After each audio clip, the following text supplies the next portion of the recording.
Hello friends. தோனிக்கிட்டேருந்து நிறைய விஷயங்கள் கற்றுருக்கேன். அதனால் அந்த கற்றுக்கிட்ட விஷயத்த எல்லாத்தையுமே நான் கேகேஆர் கிட்ட செயல்படுத்த போகிறேன்.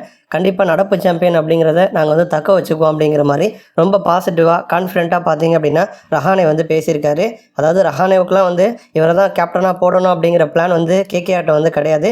எங்கேயோ போய் எப்படியோ எடுத்து எப்படியோ உள்ள இன்றைக்கி கேப்டன் பதவிக்கு ரஹானே வந்திருக்காரு.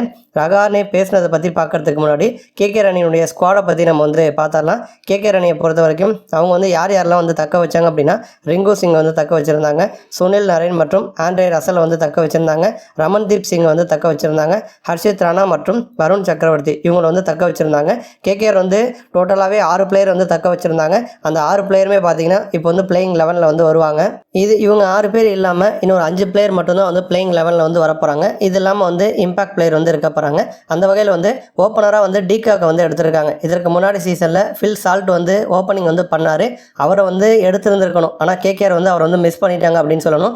அவரும் நரேனும் சேர்ந்து தான் பயங்கரமான ஒரு ஓப்பனிங் பார்ட்னர்ஷிப்பை கொடுப்பாங்க. அதுதான் கேகேஆர் அணிக்கு பெரிய ஒரு ஸ்ட்ராங்காக இருந்துச்சு. பட் இருந்தாலும் சால்ட்டை விட டிகாக்கும் கன்சிஸ்டண்ட்டாக ஆடக்கூடிய ஒரு பிளேயர் தான். அவர் ஓப்பனிங்க்கு வந்திருக்காரு.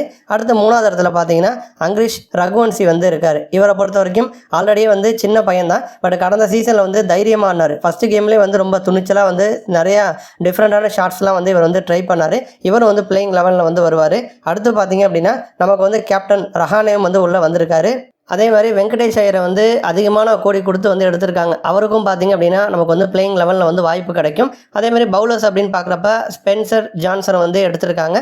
அவருக்கு பிளேயிங் 11 வாய்ப்பு கொடுக்கலாம். அதே மாதிரி இந்திய வீரரான வைபவ் அரோரா வந்திருக்கார். ஒருவேளை ஜான்சனுக்கு வாய்ப்பு கொடுக்கல அப்படின்னா அரோரா உள்ளே வரலாம். அந்த வகையில் அந்த ஃபாஸ்ட் பவுலிங் யூனிட்டில் ஹர்ஷித் ராணா, ஆண்ட்ரே ரசல், வைபவ் அரோரா அப்படி இல்லைனா ஸ்பென்சர் ஜான்சன் இவங்க 3 பேர் இருப்பாங்க.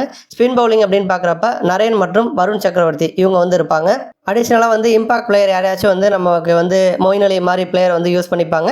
இல்லை தேவைப்பட்டால் உம்ரான் மலிக், ஆண்ட்ரிச் நார்ஜே இந்த மாதிரி பிளேயரையும் யூஸ் பண்ணியிருப்பாங்க. அதேமாதிரி ரோமன் பவலை எடுத்திருக்காங்க. பட் பவலுக்கு வாய்ப்பு கொடுக்க முடியுமா அப்படிங்கிறது தெரியலை. ஏன்னா நரேனு ரசல் கண்டிப்பாக பிளேயிங் 11 வந்திருப்பாங்க. டிகாக்கும் ஓப்பனிங்கில் இருப்பார். அப்போ ஒரே ஒரு பிளேயருக்கு மட்டும்தான் பவுலிங் ஆப்ஷன் கொடுக்க முடியும். அந்த மாதிரி தான் பிளேயிங் 11 கேகேஆர் செட் பண்ண முடியும். அந்த வகையில் இப்போ ரஹானேவுக்கு கேப்டன் பொறுப்பு தேடி வந்திருக்கு. ரஹானே இது வரைக்கும் ஐபிஎல்ல 185 மேட்சஸில் ஆடி 4642 ரன்கள் அடிச்சிருக்காரு. இவருடைய ஹையஸ்ட் ஸ்கோர் 105, 30 50 அடிச்சிருக்காரு, 2 100 அடிச்சிருக்காரு. இவர் சிஎஸ்கேல தோனி கூட ஒர்க் பண்ணாரு. இப்போ அது சம்பந்தமாக ரஹானே என்ன சொல்றாரு அப்படின்னா, தோனி கூட அவர்கிட்ட நிறைய விஷயங்கள் நான் கற்றுக்கிட்டேன். நீண்ட ஒரு கேப்புக்கு பிறகு என்கிட்ட கேப்டன் பொறுப்பு தேடி வந்திருக்கு.